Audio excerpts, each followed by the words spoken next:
ठीक है भाई। तो कल आपकी छुट्टी रहेगी, आप अपना कुछ भी रिवीजन कर सकते हो कल। परसों हम ये चैप्टर का मतलब चोर पुलिस के जो लेटेस्ट में आजकल हर एग्जाम में ट्रेंडिंग में क्वेश्चन है, वो हम परसों देख रहे होंगे। ठीक है, तो चलिए थोड़ा सा मैं आपको एलिगेशन मेथड के बारे में बता देता हूँ कि बच्चा क्या है एलिगेशन मेथड। मतलब जानते तो आप सब हैं, देखो अब एग्जाम नजदीक है और आप ये कहने लगोगे सर क्या होता है एलिगेशन मेथड, तो फिर तो आप कुटाई वाला काम कर रहे हो। कुल मिलाकर ये मैं आपसे कहना चाहूंगा, एलिगेशन सभी जानते हैं कैसे लगता है, फिर भी थोड़ा सा मैं आपको बता दूं। बच्चे अगर मैंने यहाँ तीन क्वांटिटी ली, एक क्वांटिटी यहाँ रखी जाती है, एक यहाँ रखी जाती है, और एक सेंटर में रखी जाती है, बीच में रखी जाती है। अब जो सेंटर में क्वांटिटी रखी जाती है, एक यहां एक यहां। बच्चे जो सेंटर में रखी जाती है, एक तो उससे बड़ा होना चाहिए और एक छोटा, कोई सा भी हो सकता है, एक बड़ा होगा इनमें से और एक छोटा, और फिर बड़े में से छोटा घटाकर हम नीचे रेशियो लिखते हैं। हम नीचे क्या करते हैं बच्चा, हम नीचे अनुपात लिखते हैं। मैं जस्ट आपका एलिगेशन मेथड का रिवीजन करा रहा हूं आपका, ठीक है। अब इसका अगर मैं आपसे कहूं कि भाई ये बात तो आपको समझ में आ गई। एक चीज अगर मैं आपसे और पूछना चाहूं कि माइनस का 2 बड़ा है या माइनस का 10 बड़ा है, कौन सा बड़ा है? माइनस का 2 बड़ा है या माइनस का 10 बड़ा है? बताइए क्या आपका जवाब होगा इसमें। फिर मैं क्वेश्चंस की तरफ चलता हूं। देखो चैप्टर में हम नहीं घुसेंगे मिक्स रेलिगेशन में। मैं ये मानकर चलूंगा कि चैप्टर आपने पढ़ा हुआ है, तो मेथड आप जानते हो क्या होता है। बस मैं आपको यहाँ जस्ट वो चीज देने आया हूँ कि कौन कौन से वो सवाल हैं हर चैप्टर से जो जिन पर हम एलिगेशन मेथड लगाते हैं। तो आप कहेंगे सर माइनस का 2 बड़ा होता है, यानी कि अगर संख्या के साथ माइनस लग जाए ना, अगर संख्या के साथ माइनस लग जाए, तो जो संख्या माइनस के साथ छोटी होती है ना, थोड़ी देर के लिए माइनस भूल जाओ, यहां संख्या 2 है, यहां 10 है, आप कहेंगे सर 10 बड़ा है 2 से। लेकिन जैसे ही माइनस लगा तो माइनस का 2 बड़ा हो जाएगा माइनस के 10 से। अभी क्यों बता रहा हूं पता चलेगा थोड़ी देर में आपको, है ना। तो चलिए अब मैं आपको टाइप 1 क्वेश्चन की तरफ लेकर चलता हूं।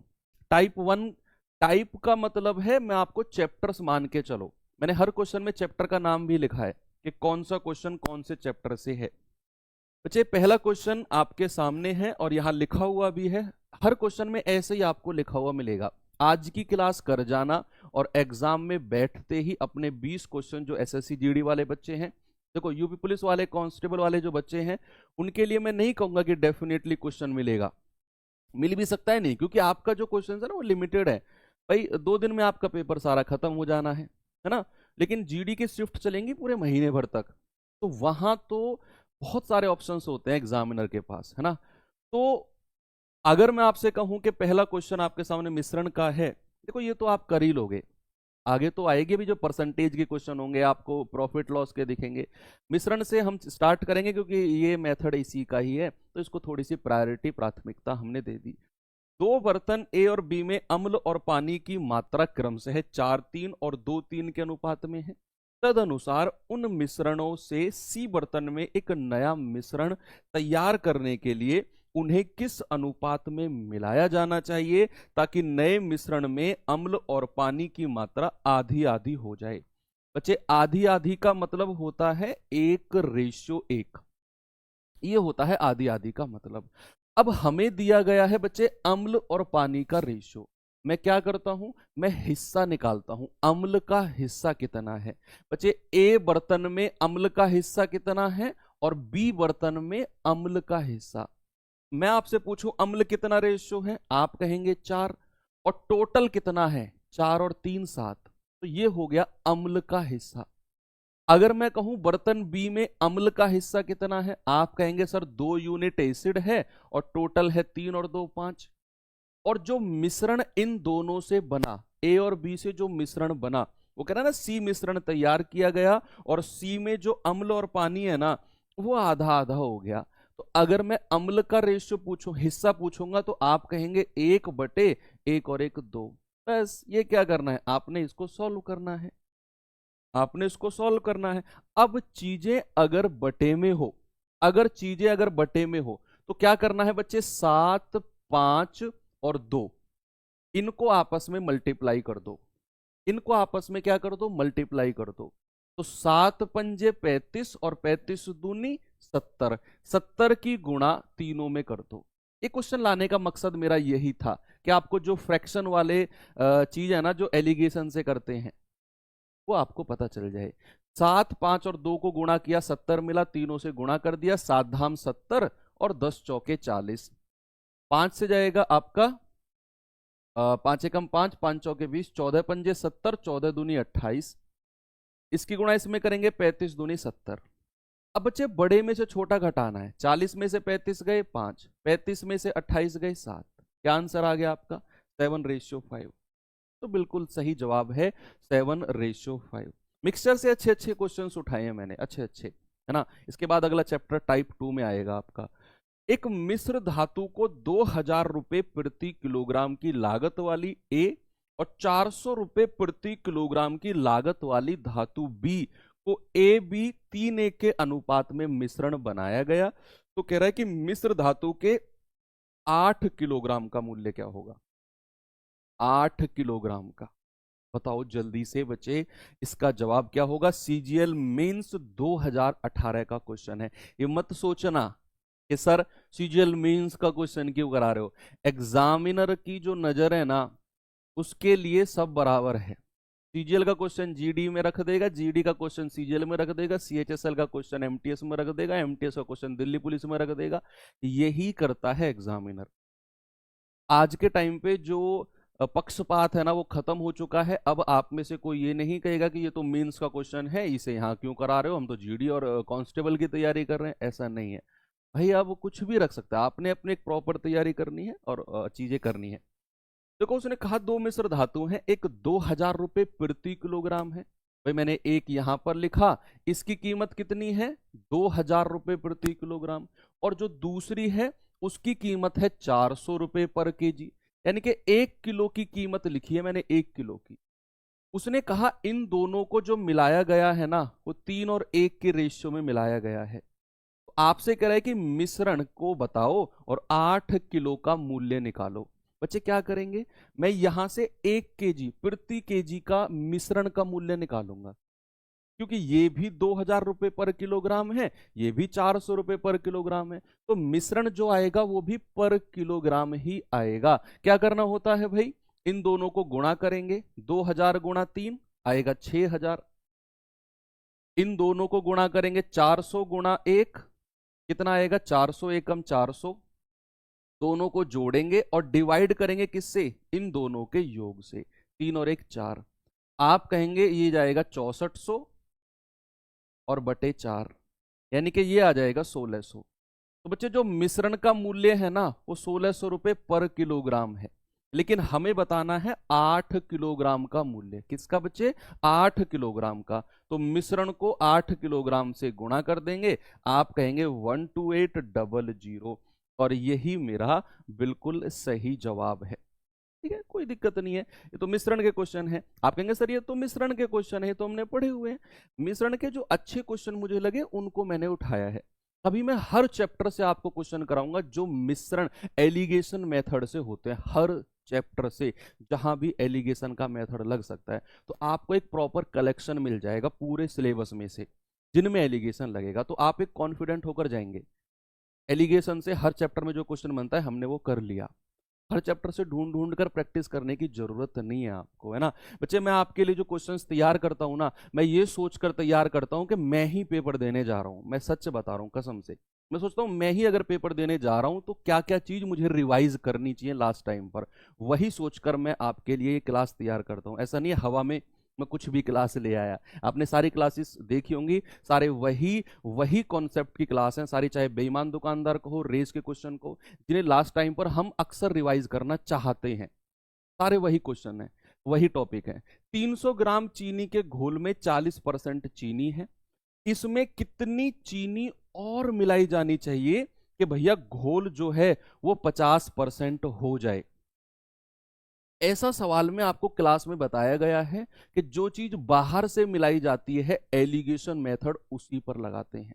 भाई उसने बाहर से क्या मिलाया है? चीनी। और जो चीज बाहर से मिलाई जाती है उसमें चीनी की मात्रा 100% होती है। कितनी? 100%। अब 300 ग्राम चीनी के घोल में चीनी कितनी है? 40%। और बच्चे जो बाहर से चीनी मिलाई गई है, जो बाहर से चीनी मिलाई गई है उसमें चीनी की मात्रा कितनी होगी? 100% होगी। और मिश्रण में चीनी की मात्रा कितनी हो गई? 50%। बस यहां से एलिगेशन मेथड लगाओ। 100 में से 50 गया 50, 50 में से 40 गया 10। रेशियो क्या बना? 5:1। यानी कि बाहर से मिलाई गई मात्रा कितनी है? 1 यूनिट। और जो पहली पुरानी मात्रा थी वो कितनी है? 5 यूनिट। सवाल ने कहा पुरानी मात्रा तो 300 ग्राम चीनी थी, है ना भाई? यानी कि 5 यूनिट का मान कितना है? 300 ग्राम। तो 1 यूनिट का मान कितना होगा? 5 × 30 यानी कि 60 ग्राम। तो 1 यूनिट का मान कितना होगा? 60 ग्राम। इसका मतलब है कि बाहर से 60 ग्राम चीनी मिलाई गई होगी। आपको ये चीज भी बिल्कुल क्लियर है। चलिए लास्ट क्वेश्चन मिश्रण का कराता हूं, फिर टाइप 2 की तरफ चलेंगे। अगले चैप्टर को देखेंगे कि उस चैप्टर में से कौन कौन से क्वेश्चन है जो मिश्रण विधि एलिगेशन मेथड जिस पर लग सकता है। 28 रुपए प्रति किलोग्राम लागत वाले कितने किलो नमक को 16 रुपए प्रति किलोग्राम की लागत वाले 6.6 किलो नमक में मिलाया जाना चाहिए ताकि मिश्रण को 29.9 रुपए की दर से बेचने पर 15% का लाभ हो। जहां भी ऐसा क्वेश्चन आता है आपने पढ़ा है कि भैया अगर वो बेच रहा है ना 29.9 में और उसे लाभ हो रहा है 15% का, तो हम मिश्रण का क्रय मूल्य कॉस्ट प्राइस निकालते हैं। बच्चे क्या करते हैं? हम मिश्रण का कॉस्ट प्राइस क्रय मूल्य निकालते हैं। अब आप सभी जानते हैं कि अगर मैं किसी चीज को 15% के लाभ पर बेचता हूं तो मैं कितने में बेचूंगा? 115% में। और 115% की वैल्यू कितनी है? 29.9। तो 1% की वैल्यू कितनी आएगी? 29.9 बटे 115। तो 100% की वैल्यू कितनी आएगी? आप इंटू 100 कर देंगे। ये पॉइंट हटा बटे 0, 0 से 0 खत्म। कितने से कटेगा भाई? 23 से कटेगा। 23 पंजे 115, 23 एकम 23 और 23 तिया 69, 5 दूनी 10 और 13 दूनी 26। यानी कि मिश्रण का क्रय मूल्य कितना आ गया? 26। और ये निकालना बहुत जरूरी है बच्चे। 28 रुपए प्रति किलोग्राम का एक है, उसको यहां लिखा। दूसरा कितना है? 16 रुपए पर केजी का है। और मिश्रण का मूल्य कितना है? 26। एलिगेशन लगाओ। 26 में से 16 गए 10, 28 में से 26 गए 2। रेशियो क्या बन गया? रेशियो बन गया 5:1 का। 1 यूनिट का मान कितना है भाई? 16 रुपए पर केजी वाला नमक कितना है? 6.6। तो 1 यूनिट का मान 6.6। तो 5 यूनिट का मान कितना होगा? 6.6 गुणा 5। तो 6 पंजे 30, 6 पंजे 30। आप कहेंगे सर 33 किलो होगा। अब ये क्वेश्चन तो थे उसी चैप्टर के जिसका नाम ही एलिगेशन है। कोई दिक्कत नहीं थी सर, ये तो हमने पढ़े हुए हैं, ये तो हम जानते हैं कि इनमें एलिगेशन लगेगा। सर ऐसे सवालों पर चलो जो अलग अलग चैप्टर्स के हैं। अब आ जाती है बात अलग अलग चैप्टर्स की तरफ, टाइप 2। और मैं आपको लेकर चलता हूं बच्चे परसेंटेज की तरफ, कि परसेंटेज में वो कौन कौन से क्वेश्चंस हैं जिनमें एलिगेशन लगता है। हर चैप्टर से बताऊंगा मैं आज आपको कि हर चैप्टर में वो क्वेश्चन कौन कौन से हैं जिनमें एलिगेशन लगता है। लिखकर भी लेकर आया हूं मैं। तो 120 मशीनी पुर्जों के मोटर में 5% पुर्जे खराब थे। ओके। 80 मशीन पुर्जे के दूसरे मोटर में 10% पुर्जे खराब थे। दोनों मोटर को मिलाकर खराब मशीन पुर्जों का परसेंट। देखो सबसे पहले हमें यह बात पता होनी चाहिए कि एलिगेशन लगता कहां है ना? तो बच्चे एलिगेशन वहां लगता है जब एक चीज की बात हो रही हो और दूसरी चीज की बात हो रही हो अलग अलग, और फिर अगली लाइन में दोनों को मिलाकर बात की जा रही हो। किसी भी चैप्टर को उठा लो, एक चीज की अलग बात करेगा, दूसरी की अलग, और फिर अगली लाइन में दोनों को मिलाकर बात करेगा। तो फिर हम एलिगेशन लगा देंगे। जैसे यहां उसने 120 मशीन के पुर्जे की बात करी और फिर 80 मशीन के पुर्जे की बात करी और अगली ही लाइन में उसने दोनों मशीन की बात करी, तो समझ जाना वहीं पर एलिगेशन लगेगा। तो आप मुझे बताओ 120 मशीन और दूसरी मशीन कितनी है 80 मशीन, दोनों का रेशियो कितना है भैया 40 दूनी 80 और 40 दिया 120। ये तो संख्या का रेशियो बना दिया। अब जो 120 मशीन है उसमें कितने पुर्जे खराब हैं, आप कहेंगे सर 5%।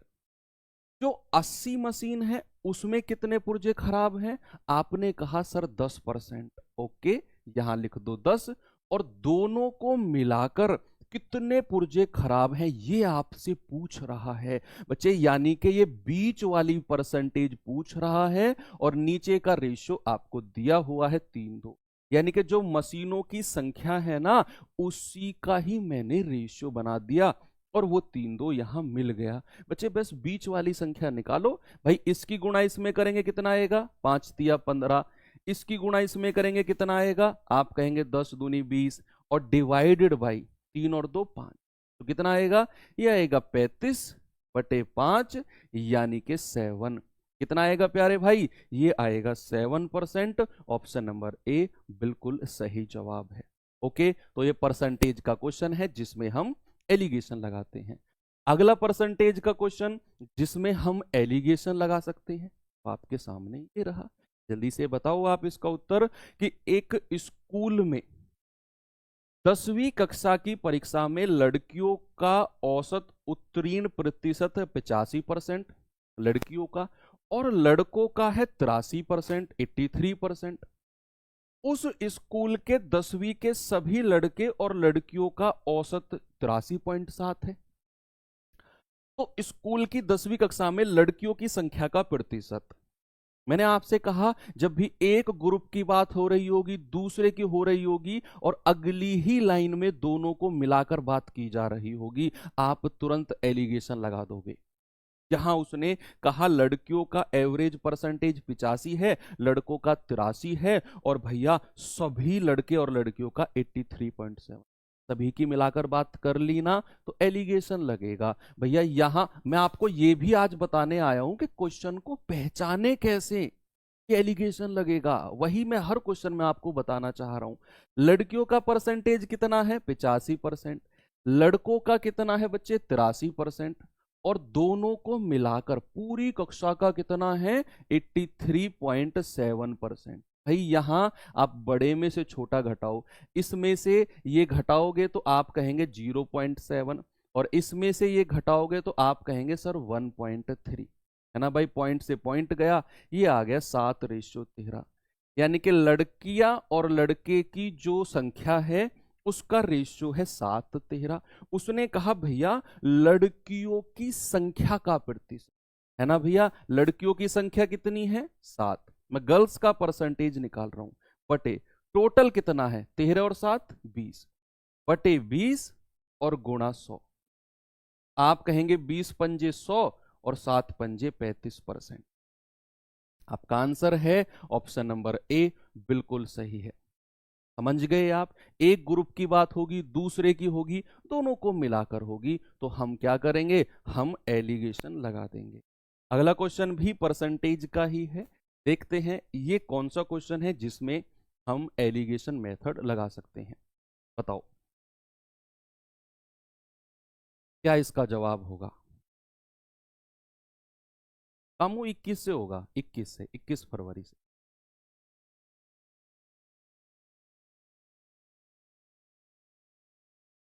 नहीं मैं डरा कह रहा हूं आपको, नहीं डराना नहीं है, मैं तो बच्चे हर चैप्टर से आपको वो क्वेश्चन दे रहा हूं जिनमें एलिगेशन लगता है। अब आप एक बच्चा कह रहे हैं सर आप डरा क्यों रहे हो लास्ट टाइम पे, बच्चे आप मुझे एक बात बताओ, सच झूठ मत बोलना। चलो मैं आपको नहीं डराऊंगा, मैं एक एक लाइन के क्वेश्चन करा दूंगा। पहली बात तो मैं आपको हार्ड क्वेश्चन नहीं, मैं वो क्वेश्चन ला रहा हूं जो आ सकते हैं। अगर मैं नहीं कराऊंगा आप ये आ गए और आप इसे नहीं कर पाए तो फिर आप क्या करोगे आप बताओ। अगर आ गया और आप नहीं कर पाए और इस क्लास को करने के बाद क्वेश्चन आ गया और आपने कर लिया, फिर आप कितने खुश होगे ये भी बता दो आप मुझे। तो चीजें पॉजिटिव सोचा करो। जॉन का मासिक खर्चा उसके मासिक वेतन का 85% है। इस क्लास में मैं आपको ट्रिक सिखाने नहीं आया हूं, ट्रिक बताने नहीं आया हूं, मैं एलिगेशन के हर चैप्टर से क्वेश्चन लेकर आया हूं। वैसे एक अच्छा रिवीजन आपका हो जाएगा इस क्लास में। जॉन का मासिक खर्चा उसके मासिक वेतन का 85% है, जॉन का। तो बच्चे जॉन का खर्चा कितना है? 85%। जैक का जो खर्चा है वो 90% है। और अगली ही लाइन में क्या बोला उसने कि उनका संयुक्त खर्चा 88%। मैंने कहा ना, उसने एक तरफ जॉन की बात करी, एक तरफ जैक की बात करी, और अगली ही लाइन में दोनों की बात कर दी कि उनका संयुक्त 88% है। तो दिमाग में बात आ गई ना कि एलिगेशन लगेगा। यस, ये देखो, सवाल करने से मतलब नहीं है, ये समझना कि ये एलिगेशन से होगा, वो मोस्ट इंपोर्टेंट है। यदि जॉन का मासिक वेतन 60,000 है तो जैक का कितना होगा? रेशियो बना लो नीचे का। भैया यहां जॉन है, ये जैक है ना? तो जॉन का वेतन कितना है? 85%। और जैक का कितना है? 90%। और दोनों का मिलाकर कितना है? दोनों का मिलाकर है 88%। तो भैया 90 में से 88 गया 2, 88 में से 85 गया 3। ये आंसर आ गया उनकी सैलरी का। उसने कहा अगर जॉन का 60,000 है, बच्चे जॉन किधर है? ये रहा। तो 2 यूनिट का मान कितना? 60,000। 1 यूनिट का मान कितना? 2 से कटेगा तो आप कहेंगे सर 1 यूनिट 30,000, तो 3 यूनिट का मान कितना होगा? 3 गुणा 30,000, यानी कि आप कहेंगे 90,000। कितना कहेंगे भाई? 90,000। यानी कि जो जैक है ना, उसकी सैलरी 90,000 है। कितनी है? उसकी सैलरी 90,000 है। बहुत पैसा कमा रहा है जैक। एसएससी एमटीएस 2022 का क्वेश्चन है और ये भी परसेंटेज का है। करेंगे बच्चे इस क्वेश्चन को जल्दी से। क्या होगा इसका उत्तर? बहुत अच्छा रिवीजन करा के जाएगी आज की क्लास में। कई बार इस बात को कह चुका हूं और अब भी कह रहा हूं, बहुत अच्छा रिवीजन। मुझे पता नहीं अंदर से फील आ रही है कि यहां से क्वेश्चन बनेगा। आज की क्लास से मैं जितनी भी आपको करा रहा हूं ना, सारी हर क्लास से क्वेश्चन मिलेगा आपको। एक शहर की पुरुष जनसंख्या में पिछले वर्ष की तुलना में 20% की वृद्धि हुई पुरुष में, और महिला जनसंख्या में 42.5% की वृद्धि हुई, और कह रहा है कि कुल जनसंख्या में 30% की वृद्धि हुई। समझ गए? समझ गए कि नहीं भाई? कह रहा है कि पुरुष की वृद्धि, महिलाओं की वृद्धि और कुल वृद्धि। समझ गए? एलिगेशन लगेगा भाई, पुरुष में वृद्धि इतनी, महिलाओं में वृद्धि इतनी, और कुल मिलाकर वृद्धि 30%। एलिगेशन लगेगा, है ना? तो मेल में कितने परसेंट की वृद्धि है? आप कहेंगे सर 20% की। फीमेल महिलाओं में कितने परसेंट की वृद्धि है? आप कहेंगे 30% की। और कुल मिलाकर कितने परसेंट की है? महिलाओं में 42.5 है। महिलाओं में 42.5 की, और कुल मिलाकर कितनी है? 30%। रेशियो बनाओ जल्दी से, कितना होगा भाई? इसमें से ये घटाएंगे 12.5, और 30 में से 20 घटाया 10। देखो बच्चे, पॉइंट हटेगा, इधर एक जीरो आ जाएगी। 25 पंजे 125, 25 चौके 100। तो नीचे जो रेशियो बना है वो पुरुष और महिलाओं की संख्या का, नंबर का रेशियो बना है। कह रहा है कि शहर में महिलाओं की जनसंख्या पुरुष जनसंख्या का टोटल का परसेंट नहीं पूछा उसने। उसने कहा जो महिलाओं की संख्या है ना, वो पुरुष संख्या, पुरुष जनसंख्या का कितना परसेंट है। तो जिसके साथ का लगता है ना, वो संख्या नीचे आ जाती है। तो बच्चे, का किसके साथ लग रहा है? पुरुष जनसंख्या के। तो 5 आ गया नीचे और महिला जनसंख्या आ गई ऊपर, और गुणा 100। तो 5 से जाएगा 20 बार, और 20 चौके 80%। ये रहा क्वेश्चन का आंसर आपके सामने। चलिए बताएंगे जल्दी से इस सवाल का जवाब अगले क्वेश्चन का। ये रहा आपके सामने, करेंगे भाई इसे जरा। अब करो, देखो ये भी परसेंटेज का क्वेश्चन है। परसेंटेज में बहुत सारे क्वेश्चन है जो एलिगेशन से होते हैं। मैंने चुन चुन के हर एक क्वेश्चन को लेकर आया हूं, हर एक क्वेश्चन को। एक कह रहा है सर 20 फरवरी को मुझे आपका दिमाग चाहिए। ले जा भाई, मेरा दिमाग ले जा, मुझे अपना दे जा। ऐसा नहीं है मेरा खाली छोड़ जा, मेरा भेजा, मेरा ले जाओ, अपना दे जाओ मुझे, ठीक है? मैथ्स ही कर पाऊंगा मैं, वो सिलेक्शन रुकवा दूंगा मैं तुम्हारा। बता रहा हूँ, जीएस में पता चला कि मैं कुछ का कुछ ही लगा के आ रहा हूँ। जीएस 0 है मेरी, जितनी तुमने पढ़ी है ना। तो जीएस खत्म है। हिंदी हिंदी तो तुम मेरी जानते हो, जो लोग मुझसे पढ़े हो, कि मुझसे चतुर्भुज भी ढंग से लिखना नहीं आता हिंदी में। तो हिंदी और जीएस गोल है, मैथ रीजनिंग करवा सकता हूँ। कभी आप पता चले एग्जाम सेंटर से निकले और जो मेरा दिमाग मुझसे उधार लेकर गए थे, ऐसे घुमा के पन्नी में बांध के फेंक के मारा 3 किलोमीटर दूर, कि सर ये रहा आपका दिमाग, तो मेरा वापस भी ला कर नहीं दिया कभी मेरा मुझे तुमने। तो किसी फैक्ट्री में सभी कर्मचारियों का औसत वेतन, सभी का, देखो सभी का औसत वेतन दे दिया 8840। यदि सभी अधिकारियों का 15,000, अधिकारियों का, और शेष कर्मचारियों का 8,000, तो कह रहा है कि कर्मचारियों में अधिकारियों का परसेंट कितना है। भाई उसने क्या बोला कि अधिकारियों का औसत इतना, शेष का औसत इतना, और कह रहा है कि सभी का औसत इतना। एलिगेशन लगेगा ना, एलिगेशन लगेगा, यस। तो भाई यहां पर मैं कह रहा हूं ऑफिसर, ऑफिसर, और यहां कह रहा हूं रिमेनिंग, रिमेनिंग, ठीक है, जो शेष उसने बोला है। तो ऑफिसर का कितना है 15,000, और रिमेनिंग शेष का कितना है 8,000, और जो सभी का होगा उसे हम सेंटर में रखेंगे, जो कितना है 8840। बस रेशियो बना लो, इसमें कितना आएगा भाई, ये तो 840 आएगा, इसमें से ये घटाओगे, इसमें से ये घटाओगे, कितना आएगा, 0 में से 0 गया 0, 10 में से 4 गए 6, 9 में से 8 गया 1, 4 में 14 में से 8 गए 6, ये आ गया आपका इतना। आपका कितना आ गया, ये आ गया आपका 6160। ठीक है भैया, 6160 आ गया, 0 से 0 खत्म है, किससे जाएगा 4 से, 4 से जाएगा, तो 4 दूनी 8, 4 एकम 4, 4 एकम 4, 2, 4 पंजे 20, 4 चौके 16, 7 से जाएगा, 7 तिया 21, 7 दूनी 14, 7 एकम 7, सॉरी 7 दूनी 14, 7 दूनी 14, 7 दूनी 14, 22 बार। अब उसने क्या बोला है कि अधिकारियों का परसेंट, टोटल में अधिकारियों का परसेंट। भाई अधिकारी कितने हैं 3 यूनिट, और टोटल कितना है 22 और 3 25, और गुणा 100, तो 25 चौके 100 और 4 तिया 12%, यानी कि अधिकारी ऑफिसर कितने परसेंट है 12% है ना, क्या है बच्चा 12%। चलिए लास्ट क्वेश्चन परसेंटेज का जो मुझे मिला, जो एलिगेशन से हो सकता है, जल्दी से करो, फिर आपको मैं अगले चैप्टर की तरफ कुदाकर ले चलता हूं। जल्दी से बताओ सर कितने घंटे के मैराथन लोगे, 12 घंटे के नहीं लूंगा, पहले ही बता रहा हूं तुम्हें, 12 घंटे की बस की नहीं है भैया मेरे, 7 घंटे मैक्सिमम रहेगी, 7 घंटे मैक्सिमम रहेगी एसएससी जीडी की जो 16 तारीख को मैराथन है। 7 घंटे में मैं आपको उन सवालों को दे जाऊंगा जो मोस्ट इंपोर्टेंट क्वेश्चन है हर चैप्टर में, ठीक है। तो 7 घंटे में लगभग 150 या 250 क्वेश्चन मैं कराऊंगा, और बहुत अच्छे अच्छे क्वेश्चन मैं कराऊंगा, ठीक है। चलिए, उसने कहा एक कस्बे की कुल जनसंख्या 9600 है, 9600। यदि पुरुष में 5% की वृद्धि हुई और महिलाओं में 8% की वृद्धि हुई, तो नई जनसंख्या 10,272 हो गई।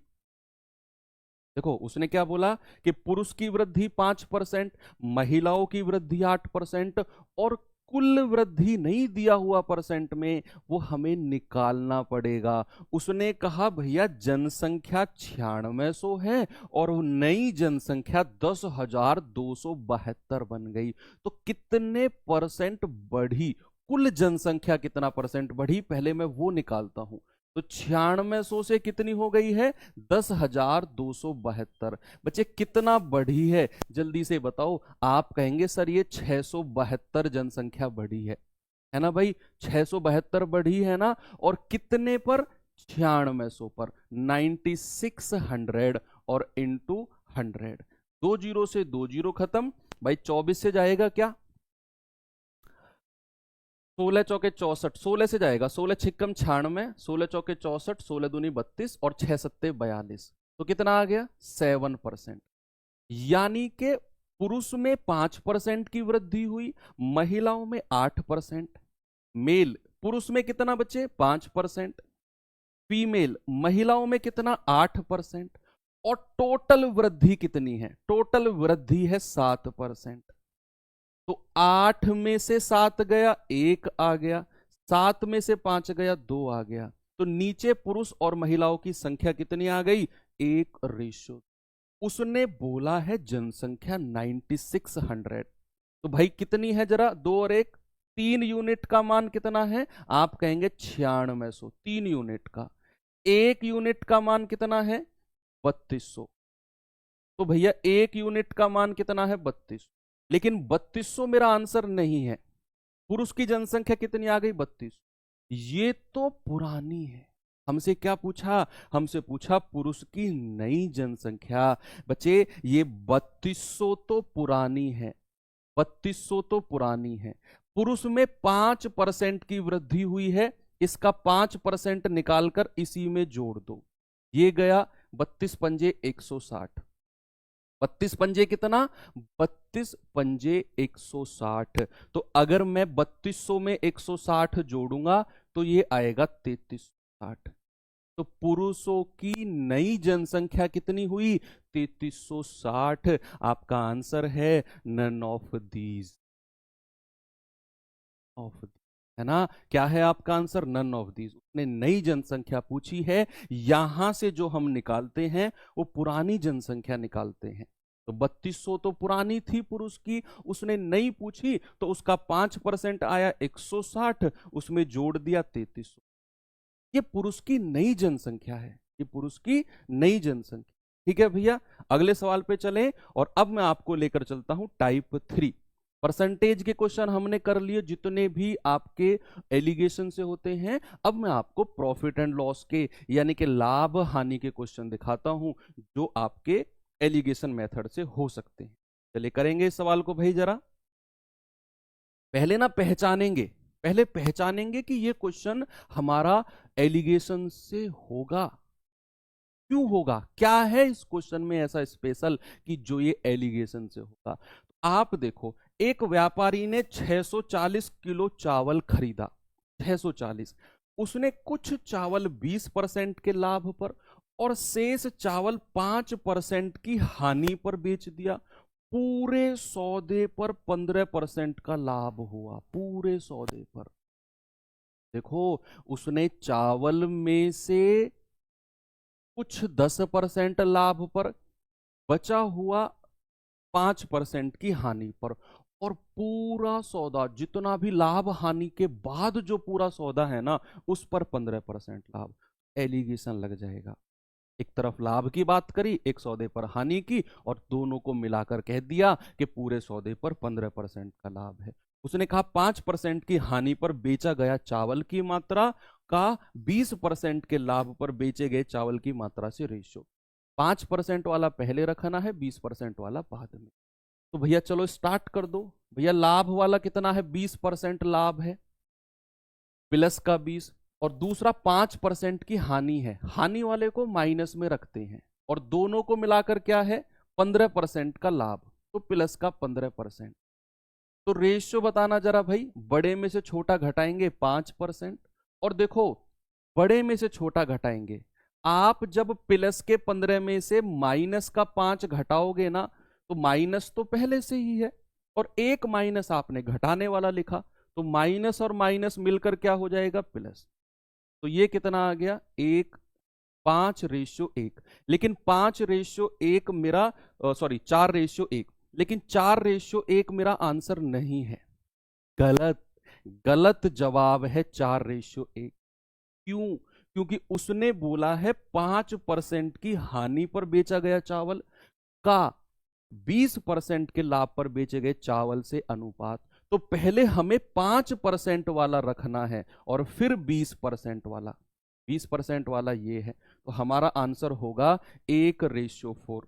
यही गलती एग्जाम में अक्सर करता है बच्चा, 80% बच्चा कर जाता है गलती कभी कभी। तो ये आंसर आ गया, 4-1 लगाकर आगे बढ़ जाओगे, नहीं देखना है सवाल में पूछा क्या है।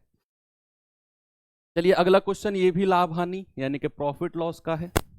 जरा देखेंगे बच्चे इस सवाल का जवाब, जल्दी से बताओ, सभी लोग बताएंगे। और इस क्लास की मैं आपको पीडीएफ भी दूंगा भाई, इस क्लास की ना मैं आपको पीडीएफ भी दूंगा, और वो पीडीएफ आपने खुद से लगानी है एक बार। कल आपकी छुट्टी है, मतलब कल हम ये क्लास नहीं करेंगे 10 बजे, परसों हमारी क्लास होगी 14 तारीख को। तो कल आपने इस वाली पीडीएफ को दोबारा लगाना है, कलेक्शन बहुत अच्छा है क्वेश्चंस का। एक थोक व्यापारी के पास 1000 किलो चीनी है, जिसका एक हिस्सा वह 6% लाभ पर और शेष हिस्सा 12% लाभ पर बेचता है, और उसका कुल लाभ 10% है। अब देखो, एक हिस्सा उसने 6% लाभ, एक हिस्सा उसने 12% लाभ, और कह दिया कुल पर उसे 10% लाभ है। एलिगेशन लगाओ और आंसर बताओ जल्दी से बच्चे। एक हिस्सा क्या है? 6% लाभ, और दूसरा हिस्सा क्या है? 12% लाभ, और टोटल टोटल को मिलाकर कितना है? 10% लाभ।